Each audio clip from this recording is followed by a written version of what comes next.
ఓం శుక్లాంబరధరం విష్ణుం శశివర్ణం చతుర్భుజం ప్రసన్నవదనం ధ్యాయేత్ సర్వవిఘ్నోపశాంతయే అని స్వామివారికి నమస్కారం చేసుకుని మన మహాభారతంలో ఇప్పుడు ద్రౌపది వివాహము జరిగిపోయింది. ఇంక వాళ్ళందరూ చాలా సంతోషంగా ఉన్నారు.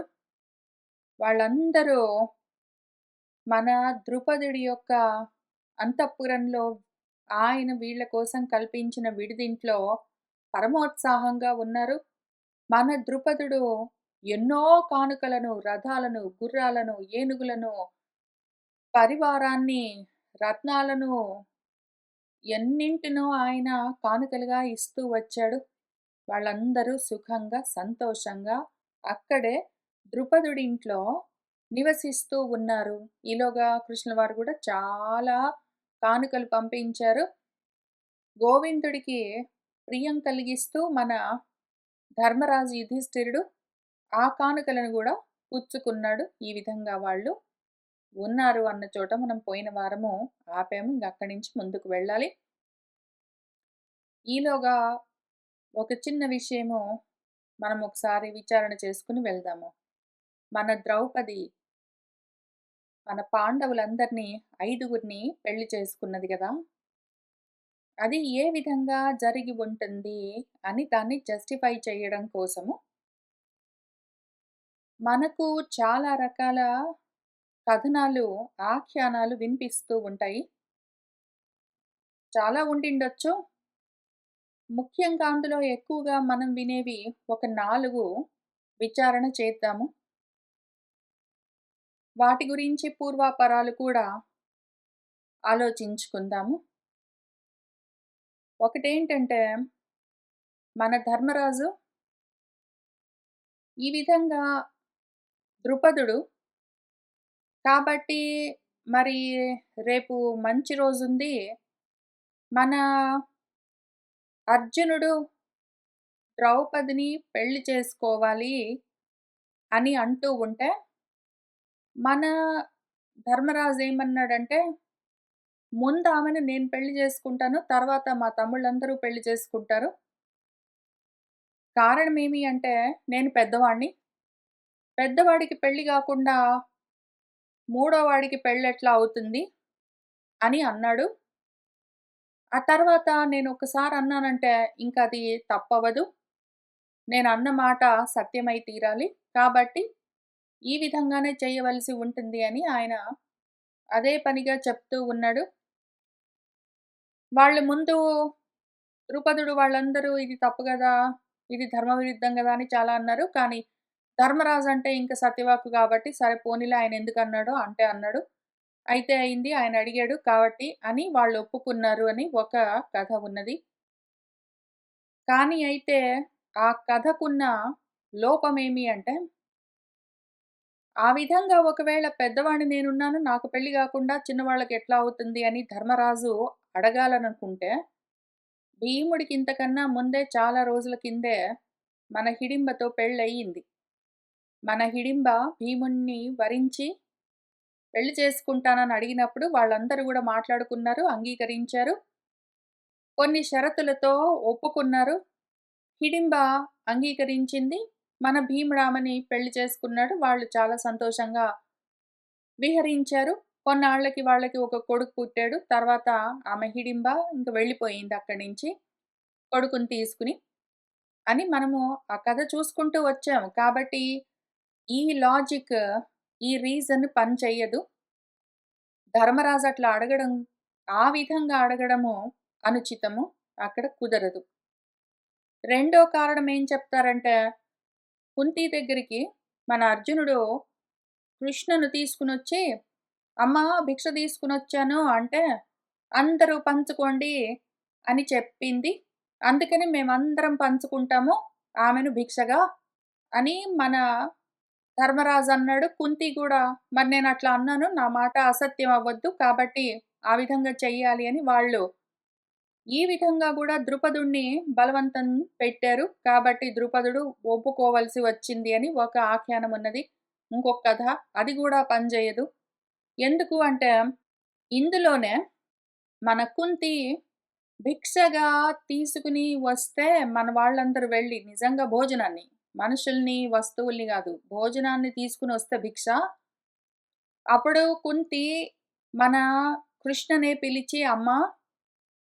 ఇదిగో నువ్వు వాళ్ళు తీసుకొనొచ్చిన భిక్షని పుచ్చుకుని, ముందు దేవతలకు సమర్పించి, ఆ తర్వాత బ్రాహ్మలకు సమర్పించి, ఆ తర్వాత ఎవరికైతే అవసరమో వాళ్ళకి కూడా ఇచ్చిన తర్వాత, మిగిలిన భూత బలులు చేసిన తర్వాత, ఇంక చివరగా మిగిలిన దాన్ని సగం చేసి, మన భీముడికి ఆ సగాన్నివ్వు, ఒక సగాన్ని భీముడికిచ్చి, మిగిలిన సగాన్ని మీ నలుగురికి ఇచ్చి, నీకు నాకు గూడా పెట్టమ్మా. మన ఆరుగురము సగభాగంలో నుంచి తీసుకుందాము. మిగిలింది భీముడికి" అని ఇన్ని రకాలుగా ఆమె చెప్పింది. న్యాయంగా మన స్మృతుల్లో ఏ విధంగా చెప్తారో ఒక గృహస్థు భోజనాన్ని ఏ విధంగా అందరికీ పెట్టిన తర్వాత తను భుజించాలని చెప్తారో, ఆ విధంగా చెప్తే, అదే విధంగా మన కృష్ణ కూడా చేసింది అని చాలా క్లియర్‌గా చూపిస్తూ వచ్చారు. మళ్ళీ అదే విషయాన్ని చూసి వెళ్లి మన దృష్టద్యుమ్నుడు ద్రుపదుడికి కూడా చెప్పాడు. ఇంత విధానమున్నది అందులో. కాబట్టి వాళ్ళు "అమ్మ భిక్ష తీసుకొనొచ్చాము" అనగానే, "అయితే అందరూ పంచుకోండి" అనగానే, వీళ్ళందరూ మేము ఆమెను పెళ్లి చేసుకుంటాం అనడము చాలా అనుచితం. అదసలు పని చెయ్యదు. ఒకవేళ ఆ విధంగా చేయవలసి ఉంటే, ఇప్పుడు ఆమెను మన ద్రౌపదిని దేవతలకు సమర్పించి, బ్రాహ్మణులకు సమర్పించి, అవసరమైన వాళ్ళకు సమర్పించి, తర్వాత భూత బలులన్నీ ఇచ్చి, ఆ తర్వాత ఆమెని సగం జేసి, చాలా భాగము భీముడికిచ్చి, అర్ధభాగం మళ్ళీ వీళ్ళందరూ కుంతితో సహా ఇవన్నీ ఎక్కడవుతాయి? నిజంగా జరుగుతాయా? అన్నం విషయంలో అయితే జరుగుతుంది. ఆమేమైనా భోజన పదార్థమా? ఒక మనిషి, పెళ్లి కూతురు. ఆమె గురించి ఈ రకంగా విచిత్రమైన వ్యాఖ్యానాలతోటి అసల అర్థం లేకుండా ఉన్న ఆఖ్యానాన్ని ఎట్లా కల్పిస్తారో నాకు తెలియదు. కానీ వాళ్ళిష్టము. ఎవరి బుద్ధిని బట్టి వాళ్ళకట్లా తోస్తూ ఉంటుంది. వాళ్ళ బుద్ధికి ఆ విధంగా జస్టిఫై చేసుకుంటే బాగుంది అనిపించి వాళ్ళు ఆ ఆఖ్యానాన్ని కల్పించుకుంటే మంచిది. దాన్ని ఇష్టపడే వాళ్ళుంటే వాళ్ళకి కూడా మంచిది. అందరికీ నమస్కారం. కానీ ఇక్కడ వ్యాసుల వారు రాసిన కథ ప్రకారం మాత్రం అది గూడా పనిజేయదు. కాబట్టి అది గూడా తర్వాత కల్పించిన ఆఖ్యానము. మూడోది ఇంకో కారణం ఏం చెప్తారంటే మన వాళ్ళు, ఇంకొక ఉపాఖ్యానం ఉంది. దానికో పేరుంది గానీ నేను చెప్పను. ఎందుకు అవసరం లేని పేర్లన్నీ ఇవన్నీ. ఇవన్నీ కల్పించారు. ఇవన్నీ ఫ్యాన్ ఫిక్షన్. తర్వాత యాడ్ చేసినవి. ప్రాక్షిప్తాలు కాబట్టి వాటికి పేర్లు ఉంటే ఉన్నాయి. ఊరికినే విషయం కాదు అని చర్చించుకోవడానికి చెప్పవలసి వస్తుంది గాబట్టి చెప్తున్నాను గానీ, వాటి పేర్లు అవన్నీ చెప్పి వాటిని ప్రచారం చేసే ఉద్దేశం నాకు లేదు. కాబట్టి ఇంకొక కథలో ఏం చెప్తారంటే, ఇదిగో అనగనగా ఈమె పోయిన జన్మలో ఇంకేంటో ఉంది. ఆమె ఏంటో భగవంతుడిని, శివుడిని ప్రార్థించి ఆయన కనిపిస్తే, "ఏ వరం కావాలి కోరుకో" అని అడిగితే, "ఇదిగో నాకు భర్త గావాలి, నాకు భర్త గావాలి, నాకు భర్త గావాలి, నాకు భర్త గావాలి, నాకు భర్త గావాలి" అని అదే పనిగా ఆమె ఒక 5 సార్లు అడిగింది.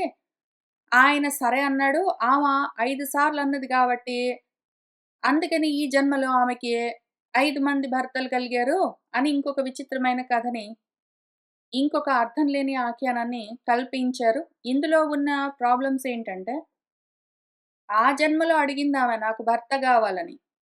ఆ జన్మలో భర్త గావాలని అడిగితే, తర్వాత జన్మలో ఇంతమంది భర్తల్ని ఇవ్వడము, అసలు ఆల్రెడీ అది వరం పని చెయ్యదు సరిగ్గా. ఆమె అడగడము, నాకు వచ్చే జన్మలో ఇంతమంది భర్తల్ని కావాలని అడగలేదామె. లేదా వచ్చే జన్మలో భర్త గావాలని అడగలేదు. ఇప్పుడు కావాలని అడుగుంటుంది. ఎవరైనా ఈ జన్మకే అడుగుతారు. ఫ్యూచర్ జన్మల గురించే మళ్ళీ ఇదే విధంగా నేను పుడతానో లేదో అవన్నీ అసలు కాంప్లికేషన్స్ పెరుగుతాయి ఇంక దాంట్లోకి వెళ్ళామంటే. ఇంక తవ్వినా కొద్దీ రాళ్ళు బయటపడతాయి. సో, ఎనీవే ఆమె ఆ జన్మలో అడిగితే తర్వాత జన్మలో ఇంతమంది భర్తలేంటో అసలు ఫస్ట్ ఆఫ్ ఆల్ అర్థం గాదు. రెండో విషయం ఏంటంటే అదే కథలో ఉన్న ప్రాబ్లము, ఎవ్వరైనా సరే దేవుడినేదైనా అడగదలుచుకుంటే వాళ్ళకొక విషయం కావాలి, ఒక కోరిక ఉన్నది, ఒక కోరిక తీరాలి అనుకున్నప్పుడు వాళ్ళు ఎవ్వరైనా సరే మనిషి అన్నవాడు అదే పనిగా అడుగుతాడు. దేవుడా ప్లీజ్ నేను పాస్ అవ్వాలి, నేను పాస్ అవ్వాలి, నేను పాస్ అవ్వాలి, నేను పాస్ అవ్వాలనో, లేకపోతే దేవుడా ప్లీజ్ నాకు ఉద్యోగం రావాలి, నాకు ఉద్యోగం రావాలి, నాకు ఉద్యోగం రావాలి, నాకు ఉద్యోగం రావాలనో, లేదా ప్లీజ్ దేవుడా నాకు జబ్బు తగ్గాలి, జబ్బు తగ్గాలి, జబ్బు తగ్గాలనో ఇట్లా ఒక్కటే అడుగుతూనే ఉంటారు వాళ్ళు. ఎందుకు అంటే ఎంత ఆత్రంగా ఉంటారో అన్ని ఎక్కువ సార్లు అదే పనిగా అడుగుతారు భగవంతుడిని ఎవరైనా సరే. మనిషి అన్నవాడెవ్వడు ఒక కోరికున్నది అంటే, దేవుడా నాకు ఉద్యోగం వచ్చేలాగా చూడు అని ఇంక కూర్చోరు గదా! దేవుడా నాకు జబ్బు తగ్గేలాగా చూడు అని ఒక్కసారి చెప్పి కూర్చుంటారా ఎవరైనా? అదే పనిగా అడుగుతారు.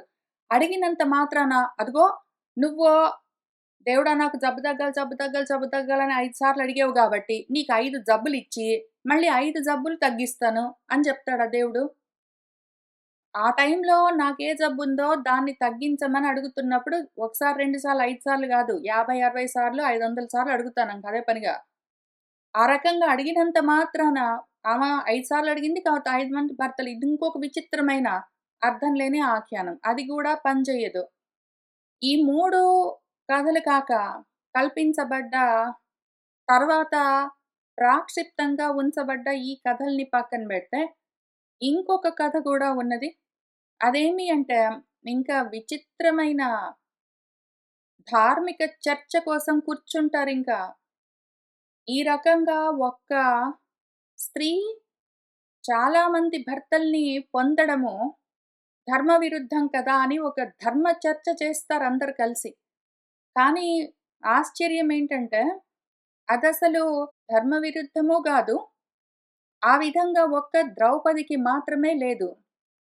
ద్రౌపది కాక మళ్ళీ మనకు అక్కడక్కడ పురాణాల్లో బహుశಃ ఈ భారతంలో గూడా ఎక్కడైనా కనిపించొచ్చు. ఈ విధంగా ఒక్క భార్యకి బహుభర్తలు ఉండడము, ఒక్క భర్తకి బహుభార్యలు ఉండడము, లేదా ఒక భార్యకి ఒక భర్తే ఉండడము. ఈ విధంగా వాళ్ళ పరిస్థితులను బట్టి, వాళ్ళ అవసరాలను బట్టి వివాహ వ్యవస్థలు ఏ సమూహము వాళ్ళు ఆ కమ్యూనిటీస్ జరుపుకుంటూ ఉంటారు. అది ఆ దేశ కాల పరిస్థితులకు అవసరమైన విధంగా నడుస్తూ ఉన్న పద్ధతి.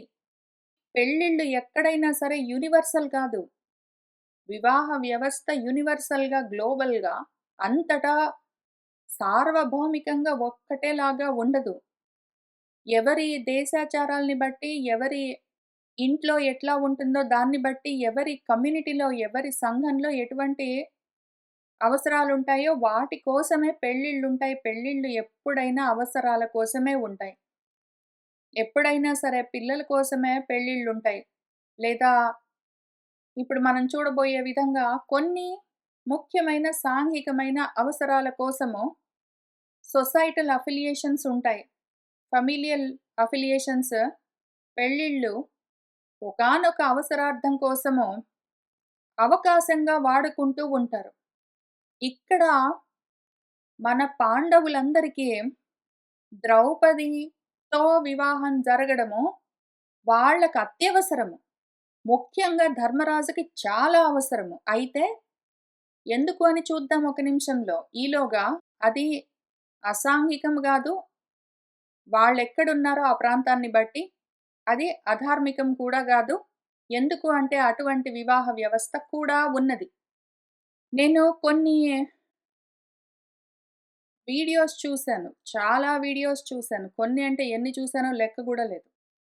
అందులో ఇది ఒకటి. ఇప్పుడు నేను చూపిస్తున్నదిక్కడ. వీడియో డైరెక్ట్‌గా చూపించలేను. ఎందుకంటే యూట్యూబ్స్‌లోవి ఉంటాయి. అవి కాపీరైట్స్‌తో ఉంటాయి గాబట్టి వాటిని యాక్చువల్‌గా ఓపెన్ చేసి చూపించడం కష్టము. అందుకని నేను స్క్రీన్ షాట్స్ కొంచెం చూపిస్తున్నానిక్కడ. ఒక్కటి ముఖ్యంగా మీకు ఇంట్రెస్ట్ ఉంటే నేను లింక్ పెడతాను వెళ్లి చూడండి. టెడ్ టాక్స్ వాళ్ళు ఏ విధంగా ఒక భార్యకి చాలా మంది భర్తలుండడము దాని పేరు పాలియాండ్రీ. పాలియాండ్రీ ఎక్కడ ఉన్నది? ఏ విధంగా ఉంటుంది అని కొంతమంది ఆంథ్రోపాలజిస్ట్‌లు రిసర్చ్ చేశారు. చేస్తూ వాళ్ళు పేపర్ సబ్మిట్ చేస్తూ దాన్ని టెడ్ టాక్‌లో చెప్పారు. ఆ టెడ్ టాక్ లింక్ పెడతాను. అది కూడా చూడండి. మనల్ని మనం ఎడ్యుకేట్ చేసుకోవాలి. భారతం చదువుతూ ఉన్నాము అంటే భారతంలో ఉన్న విషయాలు వ్యాసుల వారు ఆ కాలంలో ఆయా దేశాల్లో ఉన్న వ్యవస్థలను చూపిస్తూ రాశారు. మనము వాటిని అదే విధంగా అర్థం చేసుకోవాలి. ఈ కాలానికి మనకర్థమైన ఆచారాలతో మన ప్రాంతాల్లో ఏదున్నదో దానికి మన వ్యాసుల వారు చెప్పిన కథలను ముడిపెట్టి చూద్దాము. లేకపోతే మాత్రం అవి ధర్మ విరుద్ధము, మేము అంగీకరించము అంటే మీ ఇష్టము. మీకిష్టమొచ్చినట్టు మీరనుకోండి. కానీ ఉన్నదాన్ని ఉన్నట్టు చదవాలంటే మాత్రం అప్పుడు ఆ సమయంలో ఏం జరిగిందని దాన్ని అదే విధంగా అర్థం జేసుకోవాలి. యథాతథంగా అర్థం జేసుకోవాలి. దాన్ని అయథావత్తుగానో, వ్యతిరేకంగానో కాకుండా.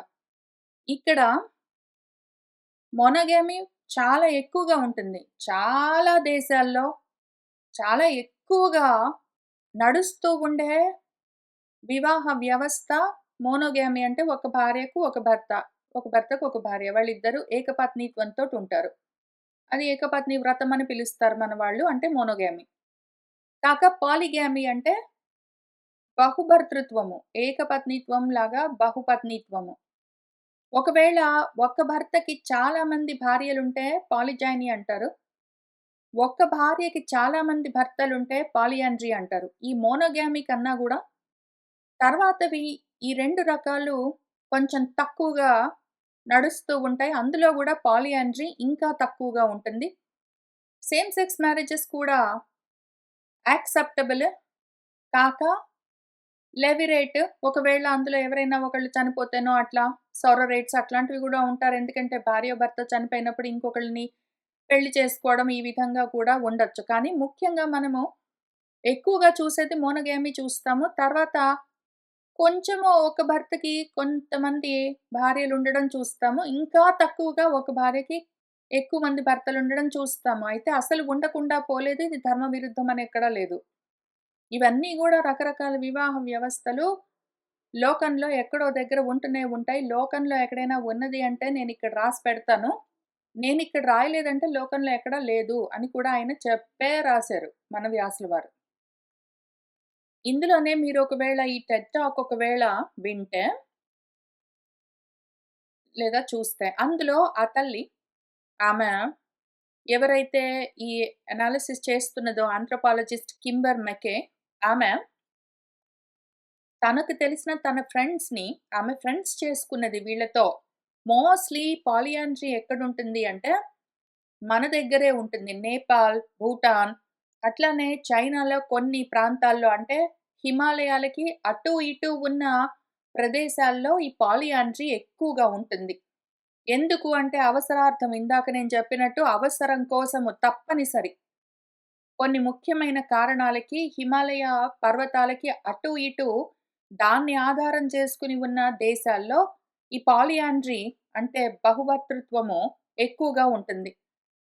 అందులో ఒక ఫ్యామిలీ ఇది. ఇంకా కొన్ని ఫ్యామిలీస్ గురించి ఆ తల్లి చూపిస్తుంది. అందులో చూపించి వాళ్ళ గురించి మాట్లాడుతుంది. అందులో ఉన్న సాధక బాధకాలు గూడా చెప్తూ వస్తూ ఉంటుంది. కాక నేను ఇంకొక చోట ఇంకొక వీడియో చూసాను. ఇది నేషనల్ జియోగ్రఫిక్ ఛానెల్‌లో. దీని లింక్ కూడా పెడతాను. మీకు ఇంట్రెస్ట్ ఉంటే చూడండి. చాలా చిన్నది. ప్రాబబ్లీ ఒక 4 మినిట్స్ వీడియో అయ్యుండొచ్చు. అయితే వాళ్ళెట్లా ఉంటారంటే, మరి ఏదో ఒక విధంగా ఒక పద్ధతి తయారు చేసుకోవాలి. ఒక భార్యకి చాలా మంది భర్తలున్నప్పుడు, ఇద్దరు గాని, ఎక్కువ గాని భర్తలున్నప్పుడు, మరి వాళ్ళెట్లా కలిసి ఉంటారు అంటే ఇదొక ఎగ్జాంపుల్. ఆ భర్త భార్యని కలవడానికి వెళ్ళినప్పుడు ఆ రోజు రాత్రి భార్యతోటి ఆయన ఉండదలుచుకున్నప్పుడు, వాళ్ళిద్దరూ ఒప్పుకున్నప్పుడు, ఆయన చెప్పుల్ని ఇట్లా బయట బెట్టి లోపలికి వెళ్తాడు. ఇంకా చెప్పులు బయట ఉన్నాయి అంటే, ఆయన సోదరులెవరున్నారో ఆయనతో పాటు ఆమెని పెళ్లి చేసుకున్న వాళ్ళు ఇంకా అటువైపుకి వెళ్ళరు. ఒకవేళ అక్కడ ఖాళీగుందంటే ఎవరైనా వెళ్ళొచ్చు. అక్కడ చెప్పులేమి లేవంటే వాళ్ళు వెళ్ళొచ్చు. ఆమెకిష్టముంటే వాళ్ళు కలిసుండొచ్చు. ఆ విధంగా వాళ్ళు ఒప్పందాలు చేసుకుంటారు. కట్టుబడి ఉంటారు. నేను చాలా వీడియోస్ చూస్తూ వచ్చాను. ఎన్నో వీడియోస్ చూసాను. ముఖ్యంగా ఈ లింక్ కూడా పెడతాను. ఇక్కడ మన టిబెట్ విస్టా అని టిబెట్ ట్రావెల్ అని ఒకవేళ వెతికితే మీరు యూట్యూబ్‌లో కనిపిస్తుంది. అందులో ఆయన చాలా భాగము టిబెట్‌లో ఎట్లా ఉంటుంది ఎందుకంటే టిబెట్‌లో పాలియాండ్రీ చాలా ఎక్కువ. అక్కడ కొన్ని ప్రాంతాల్లో ఎక్కువున్నది ఆ చుట్టుపక్కల. ఈయన టిబెట్ నుంచొచ్చారు గాబట్టి టిబెట్‌లో జరుగుతూ ఉన్నవన్నీ ఆయన ఇట్లా వీడియోస్ చేసి పెడుతూ ఉంటారు. అక్కడ చాలా కష్టము జీవించడము. మనము చక్కగా నదులన్నీ ఉండి, సముద్రాలకి దగ్గరగా ఉండి, మంచి నేలలుండి, వరి పంటలన్నీ పండే, ఏ సదుపాయాలకు ఇబ్బందులు లేని పరిస్థితుల్లో ఇటువంటి కాలాల్లో తిండికి వాటికి లోటు లేకుండా ఉన్నప్పుడు కూర్చొని కాళ్ళు జాపుకుని, ఇంకా అప్పుడు కష్టంగా బ్రతుకుతూ ఉన్న వాళ్ళ గురించి మన లెన్సెస్‌లో నుంచి ధర్మాధర్మాలు చెప్పడము ఉచితం కాదు. వాళ్ళ జీవితాలు చాలా కష్టంగా ఉంటాయి. వాళ్ళు బ్రతకడం కష్టం. ఇదింకా ఆయనే మన టిబెట్ ట్రావెల్ ఇక్కడ వాళ్ళ పెళ్లి ఎట్లా జరుగుతుందని పెట్టారు. ఇది నా ఫేవరెట్ వీడియో. ఎన్ని సార్లు చూసానో ఆ వీడియోని. చాలా అందంగా ఉంటుంది. వాళ్ళ పెళ్ళిళ్ళు ఎట్లా చేసుకుంటారు, ఏమి అని. ఆ పెళ్లి కూతురు ఎంత సిగ్గుపడుతుంటుందో. ఆ పెళ్లి కొడుక్కి గూడా అంత సిగ్గు. కార్‌లో వస్తారు. ఈ మధ్యన వాళ్ళకి కార్లు కొంచెం సెల్ ఫోన్స్ అట్లా ఉన్నాయి. అందరికీ లేవు. చాలా వెనకబడ్డ ఏరియాస్ అవన్నీ. యాక్స్ మీద అంటే ఈ అడవి దుప్పులు అట్లాంటి వాటి మీద ఆధారపడి ఉండరు. తిండికి చాలా కష్టము. వాళ్ళకి ఏవి ఎక్కువ దొరకవు. వాళ్ళ మొహాలు గూడా చూస్తున్నారేమో మీరు ఆ చలికి, ఎండకి వాటికి లెదర్‌లాగా తయారై ఉంటాయి పాపము. కానీ వాళ్ళు మాత్రం సంతోషంగానే ఉంటారు. ఈ విధంగా చాలా చూసాను నేను వీడియోస్. కొన్ని పెడతాను లింక్స్ మీకు ఇంట్రెస్ట్ ఉంటే చూడండి. కానీ ఏంటంటే బేసికలీ మనకు పాలియాండ్రీలో గూడా 2 వెరైటీస్ ఉంటాయి. 2 రకాలుంటాయి. ఒకటి ఫ్రెటర్నల్ పాలియాండ్రీ. ఫ్రెటర్నల్ పాలియాండ్రీ అంటే అన్నా, తమ్ముళ్ళు ఒక అమ్మాయిని పెళ్లి చేసుకోవడము. అన్నా, తమ్ముళ్ళే అందరూ గలిసి ఒక అమ్మాయిని పెళ్లి చేసుకోవడం ఎందుకు అంటే అవసరానికి, అవసరం కోసమే. ఎందుకు అంటే వాళ్ళు బీదరికంలో ఉంటారక్కడ. హిమాలయాలకి అటు ఇటు ఉండే వాళ్ళకి పంటలు పండేందుకు నేలలు తగిన విధంగా ఉండవు. అక్కడ ఆవులు, పశువులు అవన్నీ ఎక్కువగా ఉండవు. వాళ్ళకి ఎప్పుడు మంచు కురుస్తూ ఉంటుంది. బార్లీ ఎక్కువ పండిస్తారు. ఆ బార్లీ గూడా ఒక్కొక్కసారి పండలేదంటే తిండికి చాలా కష్టమైతుంది. పైగా వాళ్ళు కొండల పైన ఉండాలి. మామూలు ప్రదేశాలకి చాలా దూరంగా ఉంటారు వాళ్ళు.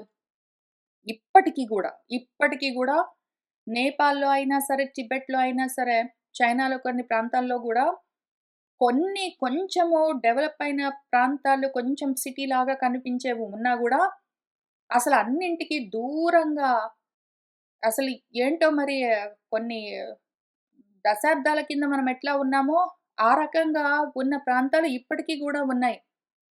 ఫ్యామిలీ అందరూ కలిసి ఉండడం కోసము, ల్యాండ్ విడిపోకుండా ఉండడం కోసము, భూమి ఒక ఇద్దరు, ముగ్గురు, నలుగురు అన్నతమ్ముళ్ళున్నారు అంటే, ఆ ఉన్న భూమిని గూడా పంచుకొని ముక్కలు చెక్కలు చేసుకుంటారు. మళ్ళీ వాళ్ళకి చాలా కష్టమవుతుంది ఫైనాన్షియల్‌గా కూడా. ఇల్లు గడవడానికి కష్టంగుంటుంది. ఒక్క అమ్మాయిని పెళ్లి చేసుకున్నారంటే, అందరూ కలిసికట్టుగా ఉంటారు. ఉన్నదాన్ని పంచుకుంటారు. అది వాళ్ళకవసరము. కాబట్టి వాళ్ళట్లా చేస్తారు. ఆ తర్వాత ఈ స్కార్సిటీ ఆఫ్ ల్యాండ్ యాక్చువల్‌గా కల్టివేట్ చేయడానికి, వ్యవసాయానికి అనువుగా ఉన్న ల్యాండ్ తక్కువ ఉండడం ఒక కారణము. ఫ్యామిలీ ముక్కలు చెక్కలైపోకుండా ఉండాలి. ఉన్న కొంత ధనము, ఆస్తులు, భూమి ఏమున్నా సరే అవి అందరూ పంచుకొని పోయారంటే మాత్రం చాలా కష్టమవుతుంది కాబట్టి. పాపులేషన్ కంట్రోల్ చాలా అవసరం. ఎందుకంటే, చాలా మంది ఆడవాళ్ళని ఒక్క భర్త పెళ్లి చేసుకున్నాడు అంటే, వాళ్ళందరికీ గూడా ఒకే టైంలో పిల్లలు కలిగే అవకాశం ఉంటుంది. కానీ ఒక్క భార్య ఎక్కువ మంది భర్తల్ని పెళ్లి చేసుకున్నదంటే, భర్తలు ఎంతమందున్నా సరే, ఆమె మాత్రం అదే పనిగా పిల్లల్ని కనలేదు. కాబట్టి, ఈ రకంగా గూడా పాపులేషన్‌ని కంట్రోల్ చేయడము చాలా ముఖ్యమైన కారణం అక్కడ. ఆ తర్వాత ఎకనామికలీ కూడా వాళ్ళు పావర్టీలో ఉంటారు. కాబట్టి డబ్బులకవసరము. సెక్యూరిటీ ఉంటుంది. అందరూ కలిసి ఉంటే ఒకళ్ళకొకళ్ళు సపోర్ట్‌గా ఉంటారు. అందరూ ఒక్క భార్యతో కలిసి ఉన్నారు అంటే ఒకళ్ళకొకళ్ళు సపోర్ట్ చేసుకుంటారు. మంచిలో, చెడులో. ఇవి అత్యవసరమైన కారణాలు. ఈ కారణాలన్నీ చూపిస్తారు వ్యాసుల వారిక్కడ మనకు. వ్యాసుల వారు అక్కడక్కడ ఈ కారణాలన్నీ రాస్తారు. అంటే ఒక్క చోట ఇక్కడ బుల్లెట్ పాయింట్స్ రాసినట్టు ఆయన రాయలేదు కాబట్టి మనం చూసుకోగలుగుతున్నామో లేదో గానీ నేను చూపిస్తాను. కాకా ట్రెడిషనల్ వాల్యూస్ ట్రెడిషనల్‌గా అది వాళ్ళ ట్రెడిషన్ కూడా. లేబర్ కోసము ఎందుకు అంటే, ఒక భార్య నేను చూసిన వీడియోస్‌లో నేను కొన్ని లింక్స్ పంపిస్తాను. మీరు కావాలంటే మిగిలినవి కలుపుకొని చూడండి కానీ, వీళ్ళు ఎంత కష్టపడి పని చేయవలసొస్తుంది అంటే భార్యలు, భర్తలు అందరూ పని జేస్తారు. అయితే ఒక భార్య ఇంట్లో పనులు చూస్తుంటే, ఒక భర్త ఆ పశువుల్ని మేపడానికి వెళ్తే, ఇంకొక భర్త వ్యవసాయం చేస్తూ, లేదా భార్య పశువులను చూడ్డానికి వెళ్తే, భర్త ఇంట్లో పని చేస్తూ, ఇంకొక భర్త వ్యవసాయ పనులు చూస్తూ, ఇంకొక భర్త ఏవైనా వస్తువులు అమ్మడానికి వెళ్ళి, ఆ రకంగా వాళ్ళు పనులు పంచుకుంటారు. ఒక్కళ్ళు ఇవన్నీ చెయ్యలేరు. అన్నీ అనువుగా ఉన్నాయేంటో, మన ఇంట్లో ఉన్నట్టు సామాన్లన్నీ రెడీమేడ్ ఉన్నాయి. కాబట్టి వాళ్ళు ఆఫీస్‌కెళ్ళి ఇంటికొచ్చి వంట చేసుకొని తింటారని చెప్పడానికి లేదు. మొత్తం వాళ్ళే చేసుకోవాలి.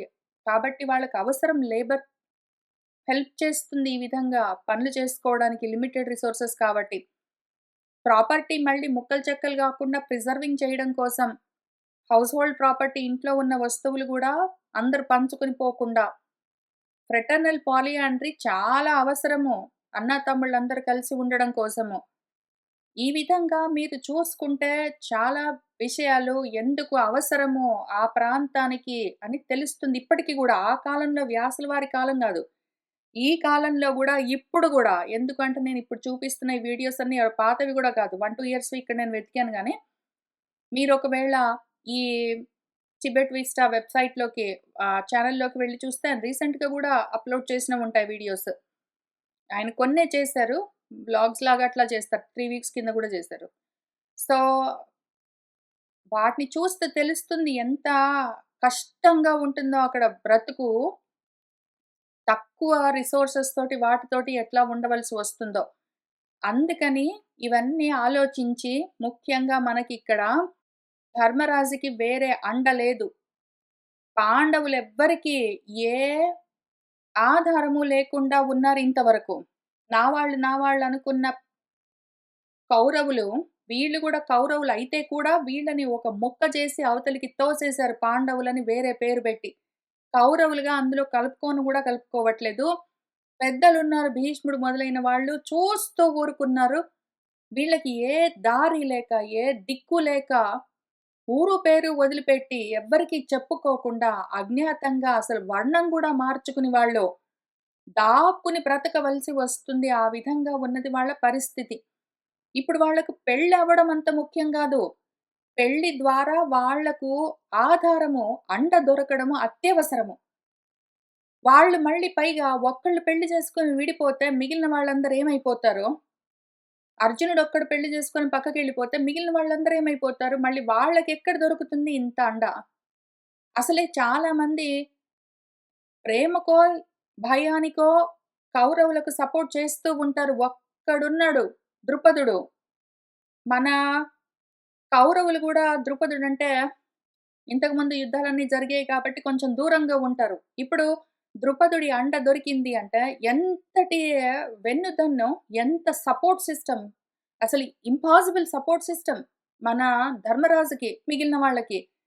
కాబట్టి వాళ్ళకు ఇది ముఖ్యమైన ఆధారము. దీన్నిక్కడ పోగొట్టుకోవడానికి వాళ్ళకి అవకాశం లేదు. కాబట్టే ఈ విధంగా అర్జునుడు పెళ్లి చేసుకోవాలి. ఎందుకంటే ఆయన ద్రుపదుడేమనుకున్నాడంటే అర్జునుడిని పెళ్లి చేసుకునే కూతురు కావాలన్నాడు. అందుకని ఒక స్వయంవరాన్ని పెట్టాడు. అందుకని అర్జునుడొచ్చి ఆ స్వయంవరంలో ఆమె కోసం ఏ వీర్యశుల్కాన్ని పెట్టాడో మన ద్రుపదుడు దాన్ని సాధించాడు. అయితే అక్కడికి ఆ విషయం అయిపోయింది. పెళ్లి మాత్రము ధర్మరాజుకి ముఖ్యంగా ద్రుపదుడితోటి సంబంధము అత్యవసరము ఈ సమయంలో.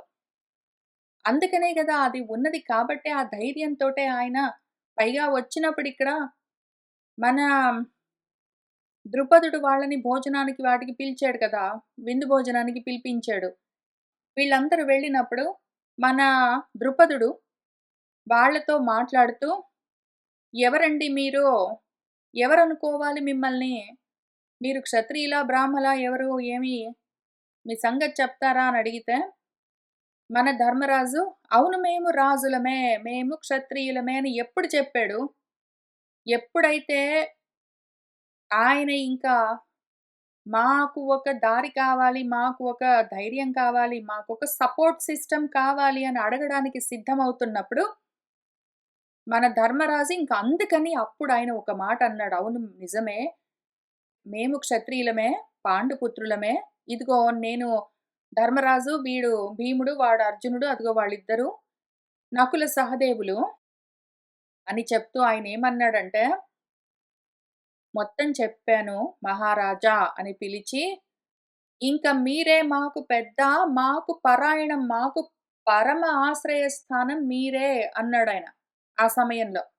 ఎందుకు అంటే, అవునండి నిజమే అర్జునుడు పెళ్లి చేసుకుంటాడు. మేము పెళ్లి చూడ్డానికొచ్చాము. ఇంక వెళ్ళొస్తామంటే, వెళ్లి రావడానికి ఎక్కడికెళ్తారు? వెళ్లి రావడానికి వాళ్ళకి వేరే ప్రాంతం గూడా లేదు. వెళ్ళడానికి మళ్ళీ వెళ్లి అడుక్కుంటూ తిరగాలి మిగిలిన నలుగురు. లేదా ఒకవేళ ఇక్కడే ఉంటే గూడా అర్జునుడు పెళ్లి చేసుకొని ద్రుపదుడితోటి సంబంధం కలుపుకొని ఉంటే అర్జునుడిని అల్లుడుగా చూస్తారు. మిగిలిన వాళ్ళందరూ బై ఎక్స్‌టెన్షన్ ఉంటారు. అనవసరంగా అర్జునుడి ఇంటి మీద పడి తిన్నట్టే ఉంటుంది. మిగిలిన నలుగురు సపోర్ట్ ఉండదప్పుడు. ఇంక ఇంతకన్నా ఎక్కువేం అడుగుతాడు ధర్మరాజు? మాకు మీరు పెద్ద దిక్కు. మాకు మీరు కాక వేరే దారి లేదు. మీరే మాకు ఆశ్రయం అని చెప్పాడు. ఇంక ఊరుకున్నాడాయన. ఇంకక్కడికి ఊరుకున్నాడాయన. కానీ అయితే మన ధర్మరాజుకి ఏదో ఒక విధంగా ఆధారం కల్పించాలి మరి. అందరికీ పెద్దవాడు. వీళ్ళందరికీ గూడా పెద్దవాడు. అసలు వీళ్ళని కన్న తండ్రిని కూడా కన్నవాడు వ్యాసుడు కాబట్టి తాతగారు. ఆయన వచ్చి ఈ పెళ్ళిని సెటిల్ జేశాడు. "ధర్మరాజా నువ్వు పెళ్లి చేసుకో ఫస్ట్" అని జెప్పాడు. అయితే అది వాళ్ళకు ట్రెడిషన్ కూడా కాబట్టి, ఇది ధర్మరాజుకి మిగిలిన పాండవులకు అవసరం కూడా గాబట్టి. అంటే పాండవులకు మాత్రమే అవసరమని గాదు. ద్రుపదుడికి కూడా అవసరము.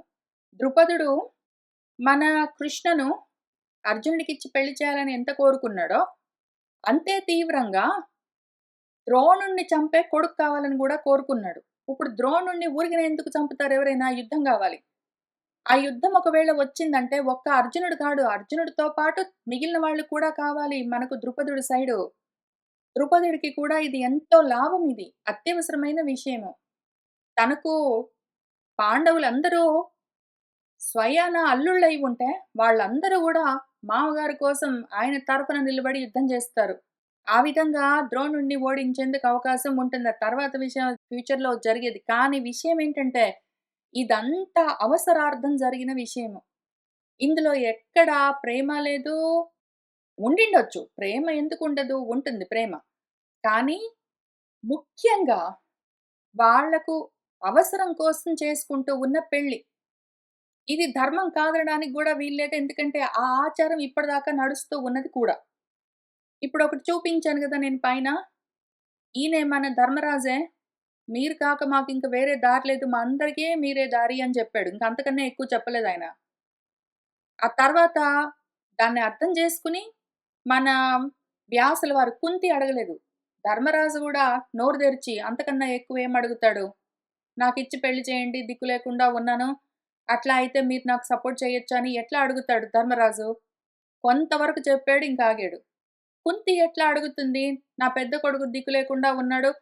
ఇదిగో నా మూడో కొడుకు కృష్ణని గెలిచాడు. అయినా గూడా వాడితో పాటు అందరికిచ్చి పెళ్లి చేయి లేదా కనీసం ధర్మరాజుకిచ్చి పెళ్లి చేయి. ఈ రకంగా కుంతి ఎట్లా అడుగుతుంది నోరు తెరిచి?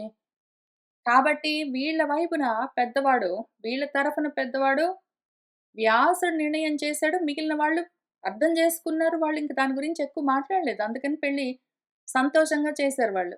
ఆ రకంగా అందరూ అర్థం చేసుకున్నారు. అందరూ పెళ్లి చేసుకున్నారు. వాళ్ళు సంతోషంగా ఉన్నారు. ఇంకా తర్వాత ఏం జరిగిందని చూసుకుంటూ వెళ్దాము. ఇంకా తర్వాత ఏం జరిగిందంటే విదురుల వారు వస్తారు. రాజ్యలాభం కావాలిప్పుడు మళ్ళీ. ఎందుకు? అండ దొరికింది మన పాండవులందరికీ. ద్రుపదుడి అండ దొరికింది కాబట్టి, ఇంక వాళ్ళ రాజ్యం వాళ్ళకి కావాలి. అందుకని ప్రయత్నాలు మొదలవుతాయి. వాటిని చూసుకుంటూ వెళ్దాము. వైశంపాయనుల వారు మనకు కథ చెప్తున్నారు. తతః రాజ్ఞాం చరైః ఆప్తైః చారः సముపనీయత పాండవైః ఉపసంపన్న ద్రౌపది పతిభిః శుభా. తతః ఇంకప్పుడేం జరిగిందంటే వీళ్ళందరూ ఉన్నారు గదా! చాలా మంది స్వయంవరానికొచ్చిన వాళ్ళున్నారు.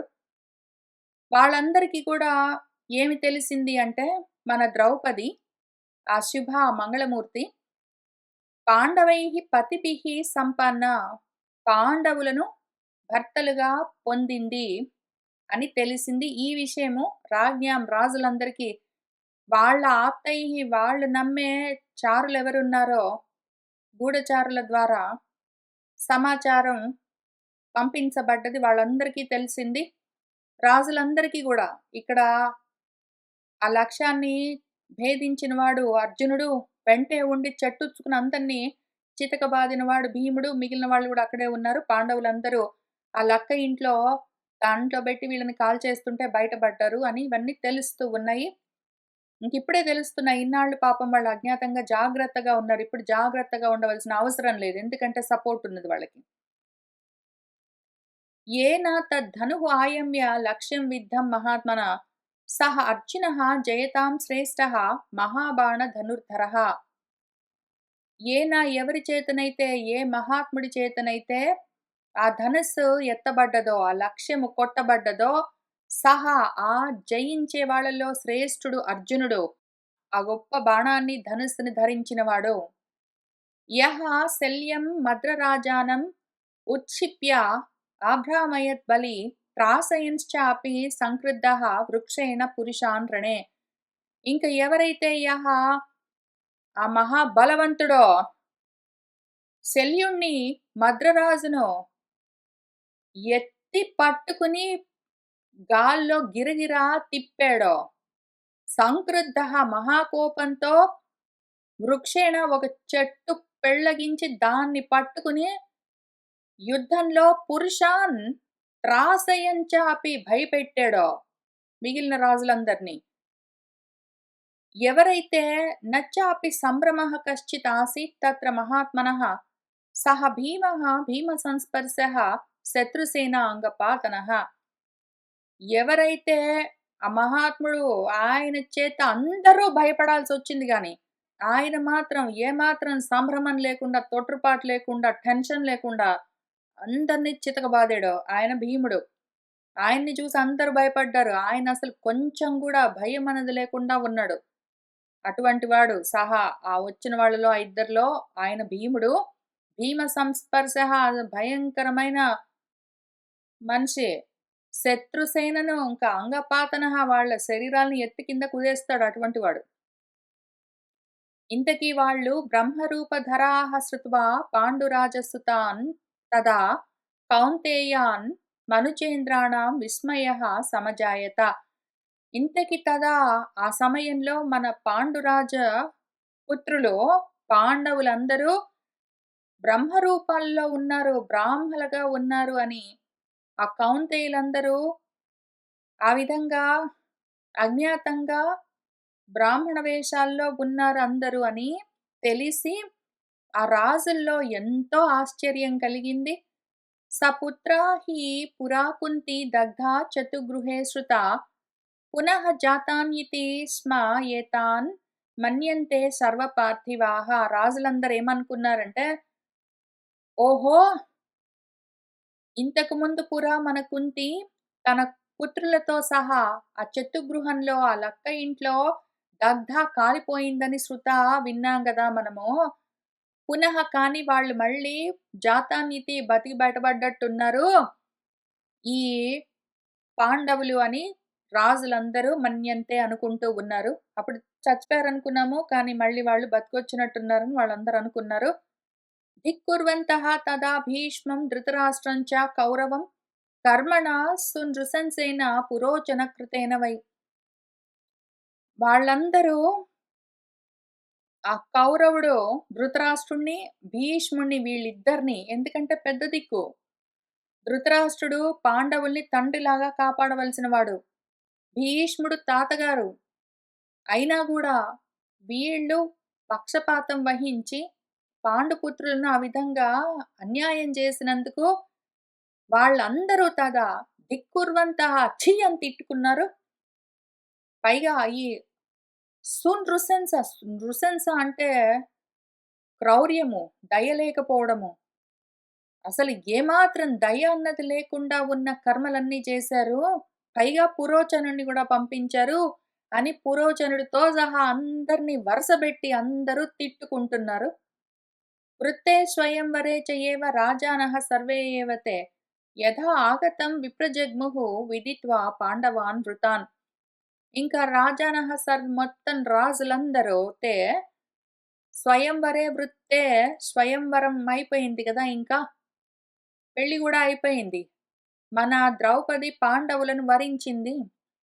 ఆ విషయమంతా విదిత్వా తెలుసుకొని ఇంకిక్కడ ఉండి ఏం చేస్తామని మన రాజులందరూ యథాగతం ఎట్లా వచ్చారో వాళ్ళందరూ అట్లా విప్రజగ్ముః వెనక్కి తిరిగి వెళ్ళిపోయారు. ఇంక మన దుర్యోధనుడు అధ దుర్యోధనః రాజా విమనా భ్రాతృభిః సహ అశ్వత్థామ్నా మాతులేన కర్ణేన చ కృపేణ చ. మన దుర్యోధనుడికి ఆ రాజుగారికి ఇంక వచ్చింది మనసుకి ఎంత దుఃఖమో, విమనస్కుడయ్యాడు. ఆయన మనసులో లేదు. తన సోదరులతో పాటు కృపుడు, కర్ణుడు, ఆయన మేనమామ మాతులుడు, మన శకుని, అశ్వత్థామ వీళ్ళు ఈయన బాగా నమ్మేవాళ్ళు. వీళ్ళందరితో పాటు మనసు బాగలేక ఆయన చాలా దిగులుగా ఇంకా హస్తినాపురం వైపుకి బయలుదేరాడు. వినివృత్తః వృతం దృష్ట్వా ద్రౌపద్యా శ్వేతవాహనం తంతు దుశ్శాసనః వ్రీడన్ మందం మందం ఇవ అబ్రవీత్. ఇంక వాళ్ళందరూ అట్లా తలలు వేలాడేసుకుని వెనక్కి తిరిగారు. ఇంటి దారి పట్టారు. వెళ్తూ ఉంటే దారిలో దుశ్శాసనుడు వ్రీడన్ సిగ్గుపడుతూ మందం మందం నెమ్మదిగా ఈ విధంగా అంటూ ఉన్నాడు. ద్రౌపది చేత శ్వేతవాహనుడు అర్జునుడు వృతం వరించబడ్డాడు.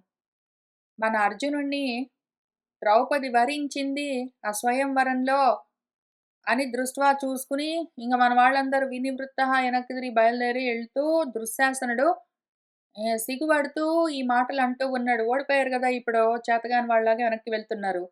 కాబట్టి అబ్బెబ్బే తప్పు మాది కాదు వాళ్ళదే అని చెప్పాలి కదా. అందుకని ఇంకా రకరకాల జస్టిఫికేషన్స్ కోసము ఎక్స్‌క్యూజెస్ అన్నీ బయలుదేరుతాయి మరి. యది అసౌ బ్రాహ్మణః న స్యాత్ విందేత ద్రౌపదీం న సహ నహి తం తత్వతః రాజన్ వేద కశ్చిద్ ధనంజయం దైవంతు పరమం మన్యే పౌరుషంతు నిరర్ధకం ధిక్ స్మత్ పౌరుషం తాత యద్ధరంతిహ పాండవాః. యది ఒకవేళ అన్నయ్య దుర్యోధన అసౌ వీడో బ్రాహ్మణః న స్యాత్ బ్రాహ్మణ వేషంలో లేకపోతే అర్జునుడు అసలు ఎవ్వరికీ తెలియకుండా ఆ రకంగా మారువేషాల్లో వచ్చారన్నయ్య. వాళ్ళు చాలా చాటుమాటు వ్యవహారాలతో ఉన్నారు. అట్లా గాకుండా వాళ్ళెవరో తెలిసుంటే ద్రౌపదిని సహా అర్జునుడు నా విందేత పొందేవాడు గాదు. ఎందుకు పొందేవాడు గాదు? ఎందుకో మరి. ఎందుకు పొందేవాడు గాదు? అసలు స్వయంవరానికి రూలేమి? ఆ ధనుస్సుని ఎత్తి పట్టుకుని బాణాన్ని ఎక్కుపెట్టి ఆ లక్ష్యాన్ని భేదించడం. అది ఆయన బ్రాహ్మణ వేషంలో ఉన్నా జేస్తాడు, క్షాత్ర వేషంలో ఉన్నా జేస్తాడు. బ్రాహ్మడు గాబట్టి బతికిపోయాడు. లేకపోతే ద్రౌపది దక్కేది గాదంటున్నాడు. మరి ఈయన లాజిక్ ఏంటో ఈయనకే అర్థం గావాలి. పైగా ఆయనేమంటున్నాడంటే, "అన్నయ్య" అని మిగిలిన వాళ్ళందరికి గూడా. వాళ్ళ మామ ఉన్నాడు, వాళ్ళ ఫ్రెండు ఉన్నాడు, వాళ్ళ తమ్ముళ్ళు ఉన్నారు, వాళ్ళందరూ ఉన్నారు. వాళ్ళ గురువుగారున్నారు, గురువుగారి కొడుకు ఉన్నాడు. ఏంటో మరి విచిత్రమైన గ్యాంగ్ ఇది. ఆయనేం జెప్తున్నాడంటే దుశ్శాసనుడు, అసలు వాణ్ణి తత్వతః నిజంగా గూడా ఓ రాజన్, అన్నయ్య దుర్యోధన కశ్చిత్ ఒక్కడు గూడా ధనంజయం న వేద. అర్జునుడు అనుకోలేదన్నయ్య. అసలెవ్వరు వాణ్ణి చూసి అర్జునుడు అనుకోలేదు. ఎందుకు అనుకోలేదు? కొంతమంది కళ్ళు పెట్టుకుని బుద్ధితో ఆలోచించగలిగి చూసిన వాళ్ళు మన గురువుగారు లాంటి వాళ్ళు కనిపెట్టారు. వీళ్ళకంత తెలివితేటలు లేకనే ఇట్లా ఉన్నారు. దైవం అన్నయ్య, ఇదంతా దైవం ప్రారబ్ధం అన్నయ్య. దైవమే పరమం మన్యే. ఇంక దైవాన్ని మించింది లేదు. పురుష ప్రయత్నం పౌరుషం దేనికి పనికొస్తుందన్నయ్య? ప్రారబ్ధం అంత బలీయంగా ఉంటే పురుష ప్రయత్నం నిరర్థకం, వ్యర్థం అన్నయ్య. ధిక్ ఛీ మన పౌరుషం. వాళ్ళు పాండవులు ప్రాణాలతో ఉన్నంత వరకు, వాళ్ళు ప్రాణాలు ధరించి ఉన్నంత వరకు మన పౌరుషం ఎందుకు పనికిరాదన్నయ్య. ఇది మన తప్పు గాదు. ఇది మన పౌరుషం తప్పు గాదు. ఒక్కటి పాండవుల తప్పు. వాళ్ళు బతికే ఉన్నారు. అది వాళ్ళ తప్పు. రెండోది అసలు ప్రారబ్ధం తప్పు. ప్రారబ్ధాన్ని బట్టే ఇట్లా జరుగుతుంటుంది. మన పౌరుషం ఎందుకు పనికిరాదు. మూడోది అసలు అర్జునుడు ఇట్లా కపట వేషాల్లో లేకపోయుంటే మాత్రం ద్రౌపది దక్కేది గాదు. అసలు మొత్తం వాళ్ళ వైపు నుంచే అన్నయ్య. తప్పులు. ఏవం సంభాషమాణాః తే నిందంతః చ పురోచనం వివిశుః హాస్తినపురం దీనాః విగతచేతసః.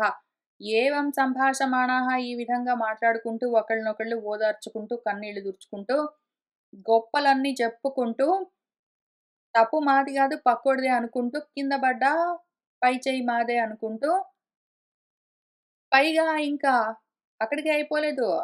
మనకు తిట్టుకోవాలంటే ఎవ్వడినైనా తిట్టొచ్చు ఇంకా. ప్రతి వాడిది తప్పు. నాది మాత్రం కాదని చెప్పేటప్పుడు అందరిది తప్పే. కాబట్టి పురోచనుడిని గూడా పాపము వీళ్ళ కోసమే ఆయన బలైపోయాడక్కడ.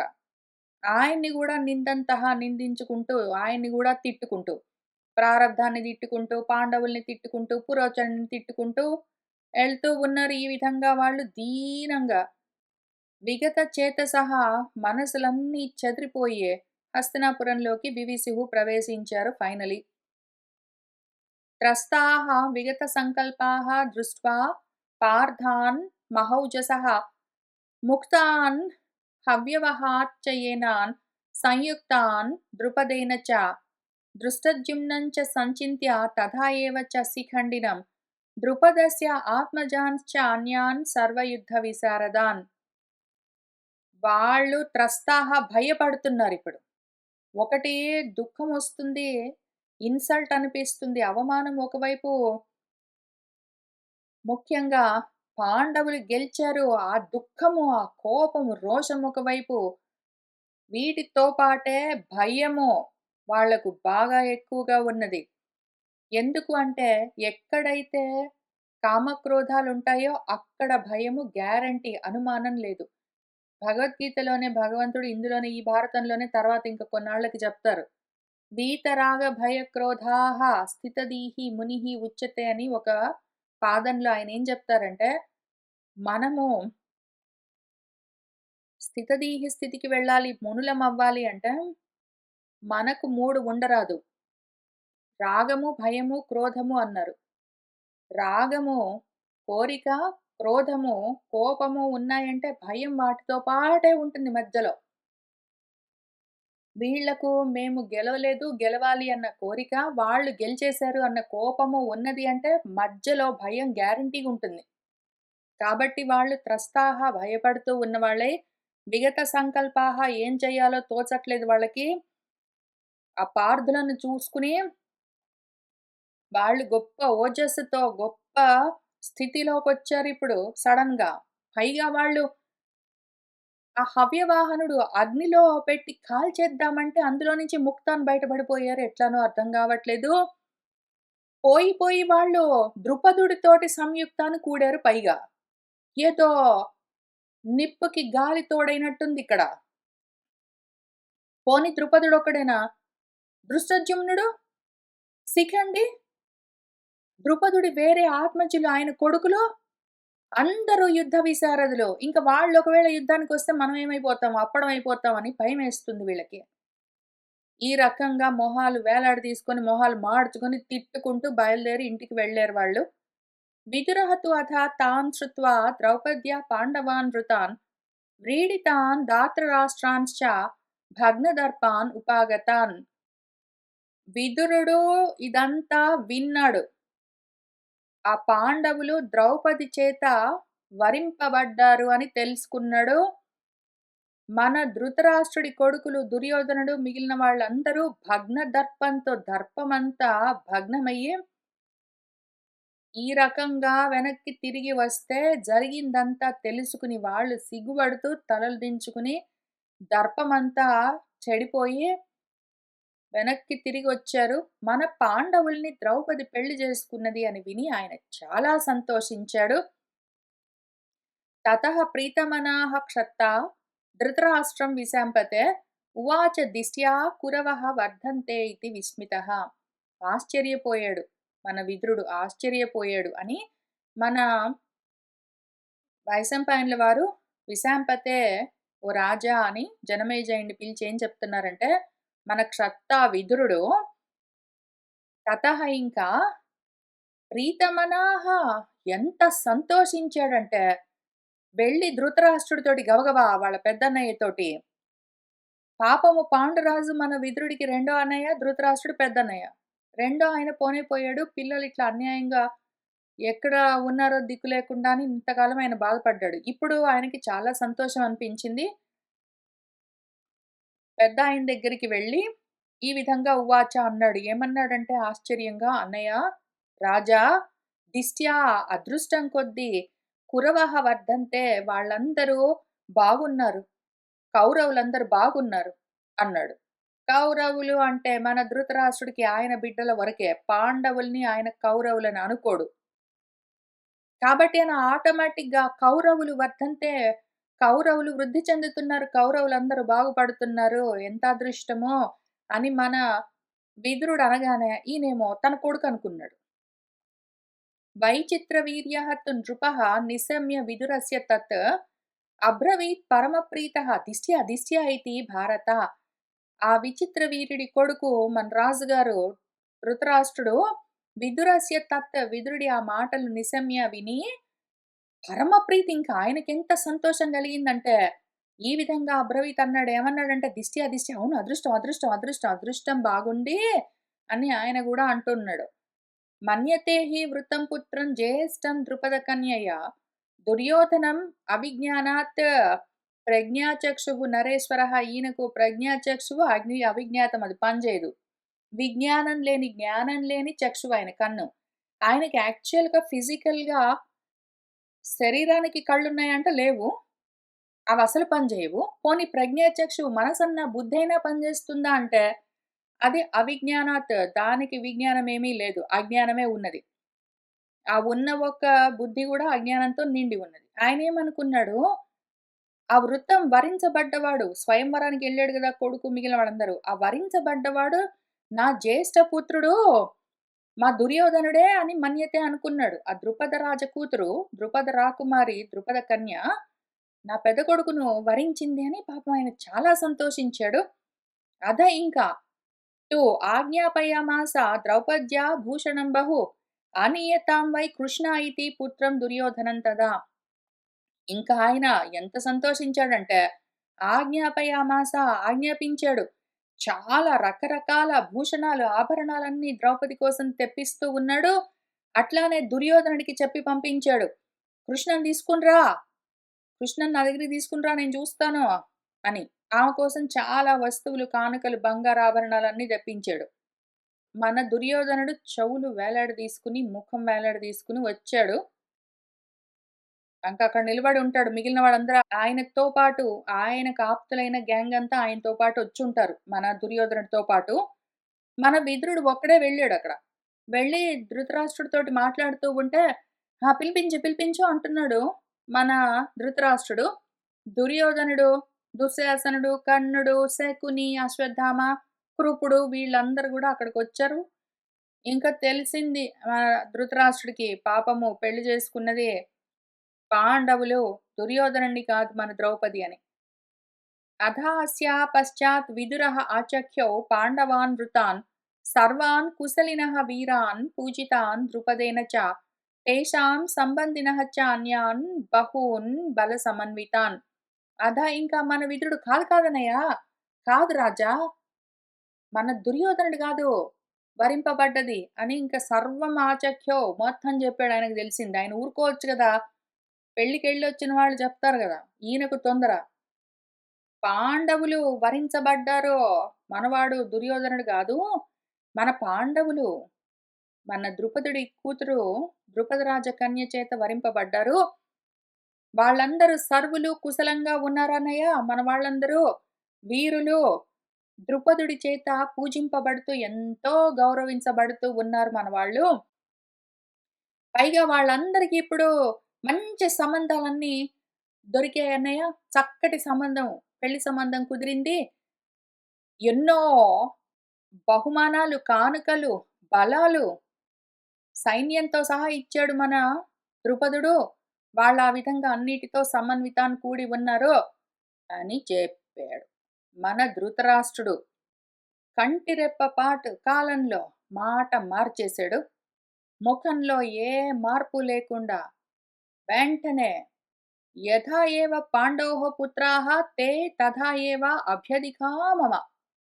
సా ఇయం అభ్యధికా ప్రీతిః వృద్ధిః విదురా మే మత. యత్తే కుశలినః వీరాः మిత్రవంతः చ పాండవాः को हि ద్రుపదమాసాద్య మిత్రం క్షత్తః స బాంధవం న బుభూషేత్ భవేనార్థి గతశ్రీః అపి పార్థివః. అవునా నిజమా విదురా? యథా ఏవ పాండవోః పుత్రాः తే తథా ఏవ అభ్యధికా మమ. పాండురాజుకు ఆయన కొడుకులంటే ఎంత ప్రేమో అంతకన్నా ఎక్కువ పాండు పుత్రులంటే నాకెక్కువ ప్రేమ విదురా. అసలు నా మనసులో ఈ ప్రీతి అప్పటికప్పటికి ఇంక అంతకంతకు ఇప్పుడిప్పుడే పెరిగిపోతూ ఉన్నది. అసలు చూస్తూ ఉంటే నాకేమనిపిస్తుందంటే, నా మనసులో ఆనందం ఇంకా పెరుగుతుంది విదురా. ఏదైతే మన వాళ్ళు వీరులు పాండవులందరూ మిత్రులతో కూడారిప్పుడు, బంధువులు కలిగారు వాళ్లకు. కుశలంగా ఉన్నారని వింటే నాకు ఎంత సంతోషం అనిపిస్తున్నదో.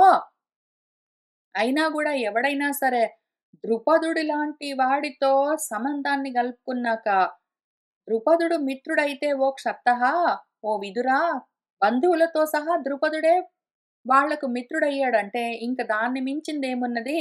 ఏ రాజైనా సరే భవేన అర్థి గతశ్రీః అపి, ఇల్లు వాకిలి లేక, ఐశ్వర్యము, ధనము ఏమీ లేక అడుక్కొని తింటూ ఉన్న సమయంలో ద్రుపదుడే స్నేహితుడవుతే ఇంక దాన్ని మించిందేమున్నది? ఎవరు కహన బుభూషేత్ కోరుకోరు. ఓహో! ఎంత మంచి పని జరిగింది. చాలా సంతోషంగా ఉన్నది అన్నాడు. వైశంపాయనుల వారేం చెప్తున్నారంటే మనకు, తం తథా భాషమాణంతు విదురః ప్రత్యభాషత. నిత్యం భవతు తే బుద్ధిః ఏషా రాజన్ శతం సమాః అన్నాడు. మన విదురుడు తథా ఆ విధంగా భాషమాణం మాట్లాడుతూ ఉన్న మన ధృతరాష్ట్రుణ్ణి చూసి ఈ విధంగా అన్నాడు. ప్రత్యభాషత ఏమన్నాడంటే, రాజా రాజన్ తే ఏషా బుద్ధిః, నీ బుద్ధి ఇట్లానే నిత్యము భవతు ఉండుగాక. నీ బుద్ధి ఇదే విధంగా శతం సమాహ, ఎల్లకాలము నిత్యము నీ బుద్ధి ఇట్లానే ఉండుగాక అన్నాడు పాపం ఆయన. తతః దుర్యోధనః చ ఏవ రాధేయః చ విశాంపతే ధృతరాష్ట్రముపాగమ్య వచః అబ్రూతాం ఇదం తదా. ఆ మాట చెప్పాడు. అవునవును విదురా, నిజం, నేనెప్పుడు ఇట్లానే ఉంటాను. నాకెప్పుడు ఇష్టం పాండవులంటే అని చెప్పాడు. విదురుడు కూడా నమ్మాడో లేదో గాని ఇంక అక్కడి నుంచి వెళ్ళిపోయాడు. ఆయన వెళ్ళిపోయిన తర్వాత ఇంక మన వాళ్ళందరూ బీలైన్ ఏశారు. దుర్యోధనుడు, రాధేయుడు, కర్ణుడు వీళ్ళందరూ గూడా మన ధృతరాష్ట్రుడి దగ్గరికి ఉపాగమ్య ఆయన దగ్గరికొచ్చి ఈ వచః, ఈ మాటలను ఇదం అబ్రూతాం అన్నారు. తథా అప్పుడు, ఓ విశాంపతి జనమేజయ, విదురుడు ఉన్నంతసేపు వాళ్ళు అసలేం మాట్లాడలేదు. విదురుడు ఏదో చెప్పాడు. ధృతరాష్ట్రుడు ఆహా నాకు చాలా సంతోషం కలిగింది అన్నాడు. విదురుడు మంచిది ఇట్లానే ఉండన్నాడు, వెళ్ళిపోయాడు. ఆ తర్వాత వీళ్ళందరూ మన ధృతరాష్ట్రుడి దగ్గరికి వెళ్ళారు. ఇంక వీళ్ళకి ఒళ్ళు మండుతుంది. మన దుర్యోధనుడికి వస్తుంది బీపీ వాళ్ళ నాన్నని చూస్తుంటే. సన్నిధౌ విదురస్య త్వాం వక్తుం నృపా న శక్నువః వివిక్తమితి వక్ష్యావః కిం తవ ఇదం చికీర్షితం. ఏమయ్యా నాన్న, ఏమిట్లా ఉన్నావో? విదురస్య సన్నిధౌ, విదురుడి ముందు, త్వాం నీతో, వక్తుం ఏం మాట్లాడడానికి లేకుండా ఉన్నాము నాన్న. ఓ రాజా నృప న శక్నువః, విదురుడున్నంత వరకు ఆయన ముందు నీతోటి ఏం చెప్పడానికి లేకుండా ఉన్నాము. అందుకే క్వైట్ కూర్చున్నాము. ఏమి నువ్వు ఇట్లా ఉంటావు? వివిక్తం ఇతి వక్ష్యావః, ఇప్పుడు నువ్వు ఒక్కడవే ఉన్నావు కాబట్టి చెప్తున్నాము. కిం తవ ఇదం చికీర్షితం, ఏమ నాన్న నీకు కావాల్సింది? నీ కోరికేమి? ఏం కోరుకుంటున్నావు నువ్వు? నీకు చాలా సంతోషంగా ఉందే? సపత్న వృద్ధిం యత్ తాత మన్యసే వృద్ధిం ఆత్మనః అభిష్టౌషిచ్చ యత్ క్షతుః సమీపే ద్విపదాంబర. ద్విపదాంబర 2 పాదాలతో ఉన్న వాళ్ళలో శ్రేష్ఠుడు, అంటే మనుషుల్లో శ్రేష్ఠుడు అని అర్థం. ఆయన ఏమన్నాడంటే, తాత, నానా, సపత్న వృద్ధి. సపత్నులు అంటే శత్రువులు. సపత్నులు అంటే భాగాన్ని పంచుకునే వాళ్ళు, దాయాదులని కూడా అర్థం ఉంది. శత్రువులని అర్థం ఉంది. మన శత్రువులు వృద్ధి చెందుతూ ఉంటే అది నీ ఆత్మనః వృద్ధి, అది నీ సొంత వృద్ధిలాగా మన్యసే అనుకుంటున్నావా? నీ శత్రువులు బాగుపడుతుంటే నాకు బాగుంది అంటున్నావా? పైగా నువ్వు ఊరుకోకుండా శత్రువు సమీపే. ఆ విదురుడి ముందు అభిష్టౌషి వాళ్ళని అంత పొగుడుతున్నావు పైగా. మన శత్రువులు వృద్ధిలోకొస్తుంటే, ఆహా! మనందరము వృద్ధిలోకొచ్చినట్టే ఉన్నది అంటావా? వాళ్ళ బాగు చూసి నువ్వు కళ్ళు గుట్టుకొని ఏడవద్దు. వాళ్ళ బాగు చూసి నాకు బాగుందంటున్నావు. పైగా పొగుడుతున్నావు. అన్యస్మిన్ నృపా కర్తవ్యే త్వం అన్యత్ కురుషే అనగా, నాన్న ఒకటి చేయవలసి ఉంటే ఒకటి చేస్తావు నాన్న నువ్వు. చేయాల్సిందొకటైతే నువ్వు చేసేదొకటే. తేషాం బల విఘాతః హి కర్తవ్యః తాత నిత్యశః నాన్న వాళ్ళ బలాన్ని నాశనం చేయడమే మనకు కర్తవ్యం. తెలుస్తున్నదా నీకు? ఏమి మన కర్తవ్యం బెట్టుకోవాలి? మన పనేమి? వాళ్ళకు బలం బాగా కలుగుతూ ఉన్నది. వాళ్ళు వృద్ధిలోకొస్తూ ఉన్నారంటే చాలా బాగుందనడం గాదు. వాళ్ళు బాగుపడుతున్నారంటే వాళ్ళని చెడగొట్టడం మన పని గదా! నిత్యశః ఎప్పుడూ అదే పనిలో ఉండాలి మనము. తే వయం ప్రాతకాలస్య చికీర్షాం మంత్రయామహే యథా నః న గ్రసేయుః తే సపుత్ర బల బాంధవాన్. తే వయం మనమేం జేయాలంటే ప్రాప్తకాలస్య ఇప్పుడు టైమొచ్చింది నాన్న ఇంకా. ఇన్నాళ్ళు మనకి వాళ్ళెక్కడున్నారో తెలియక ఇట్లా ఉన్నాము. ఇప్పుడు తెలిసింది కాబట్టి చికీర్షాం మంత్రయామహే. ఏం చెయ్యాలి? మనకి ఏమి నచ్చుతుంది? ఏ విధంగా మనము ఈ కర్తవ్యాన్ని నెరవేర్చగలము ధర్మంగా? ఎందుకంటే మన ధర్మమేమి వాళ్ళు చెడిపోవడం మన ధర్మం. ఈ ధర్మాన్ని ఎందుకంటే ఎవడి ధర్మం వాడిది. ఎవడి వైపు నుంచి అది వాడికి ధర్మం. ఇది మన కర్తవ్యం. దీన్ని చేయడం ఎట్లా అని ఇప్పుడు మంత్రయామహే ఆలోచించుకోవాలి మనం. టైమొచ్చింది నాన్న. ఇంక మనం లేట్ జేయలేము. ఏ విధంగానైతే వాళ్ళందరూ తే సపుత్ర బల బాంధవాన్ మన పిల్లలు, మన సైన్యము, మన బంధువులు అందరితో సహా నా నహ గ్రసేయుహు మనల్ని మింగేయ కన్నా ముందే. వాళ్ళు మనల్ని, మన పుత్రుల్ని, మన డబ్బుల్ని, మన ఆస్తిపాస్తుల్ని, మన రాజ్యాన్ని, భోగాల్ని అన్నిటిని మింగేయ కన్నా ముందే మనమే వాళ్ళని తొక్కేయాలి నాన్న. దానికోసము ఏదైనా ప్లానింగ్ చెయ్యాలి అని ఆయన చెప్తూ ఉన్నాడు. మన ధృతరాష్ట్రుడు ఏమంటున్నాడంటే, అహమపి ఏవం ఏవ ఏతత్ చింతయామి యథా యువాం వివేక్తుం నా అహం ఇచ్చామి తు ఆకారం విదురం ప్రతి. అహమపి నేను గూడా ఏవం ఏవ ఇదే విధంగా ఏతత్ దీని గురించే చింతయామి ఆలోచిస్తున్నాను. యథా యువాం మీరెట్లా ఆలోచిస్తున్నారో దుర్యోధన, కర్ణ నేను గూడా అట్లానే ఆలోచిస్తున్నాను. కానీ మాత్రము తో విదురం ప్రతి విదురుడికి నా మనసులోని ఆకారము, నా మనసులో ఏమున్నదో నా భావము వాడికి తెలియడము వివేక్తుం అహం న ఇచ్చామి నాకిష్టం లేదు. నా మనసులో ఏముందో విదురుడికి తెలియరాదు. అందుకని వాడికి ఏది వినాలని అనిపిస్తుందో అట్లా వినిపించి పంపించాను. లేకపోతే నేను వేరే రకంగా జెప్పానంటే మాత్రం ఇక్కడ కూర్చోబెట్టి నాకు ఉపదేశాలన్నీ జేస్తాడు. పైగా నా మనసులో ఏముందో వాడికి తెలియడం ఎందుకో నాకిష్టం లేదు. అందుకని నేను వాడి ముందు అట్లానే మాట్లాడుతాను. అవన్నీ నిజాలని నేను చెప్పట్లేదు.